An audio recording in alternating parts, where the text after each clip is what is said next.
the economy, especially of the southern states, could not conceivably be what it has become if they had not had, and do not still have indeed, and for so long, so many generations,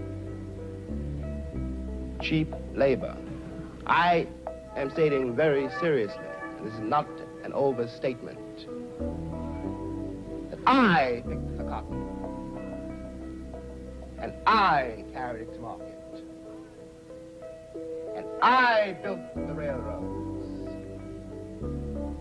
under someone else's whip for nothing. For nothing. The Southern oligarchy, which has until today so much power in Washington, and therefore some power in the world, was created by my labor and my sweat, and the violation of my women and the murder of my children. This, in the land of the free and the home of the brave. And no one can challenge that statement. It is a matter of historical record. But what is happening in the poor woman, the poor man's mind, is this. They've been raised to believe, and by now they helplessly believe, that no matter how terrible their lives may be, and their lives have been quite terrible, and no matter how far they fall, no matter what disaster overtakes them, they have one enormous knowledge and consolation, which is like a heavenly revelation. At least they are not black. One of the great things that the white world does not know, but I think I do know, is that black people are just like everybody else. One has used the myth of Negro and the myth of color to pretend and to assume that you are dealing essentially with something exotic, bizarre, and practically, according to human laws, unknown. Alas, it is not true. We are also mercenaries, dictators, murderers, liars. We are human too.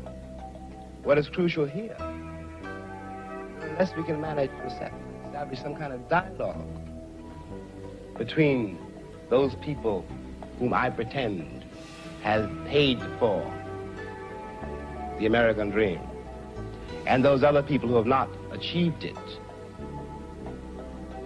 we will be in terrible trouble. It is a terrible thing for an entire people to surrender to the notion that 1/9 of its population is beneath them.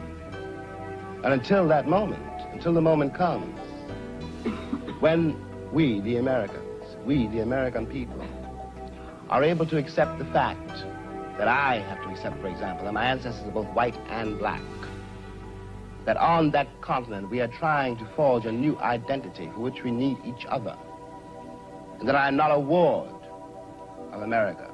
I am not an object of missionary charity. I am one of the people who built the country. Until this moment, there is scarcely any hope for the American dream, because the people who are denied participation in it, by their very presence, will wreck it. And if that happens, it's a very grave moment for the West. Thank you.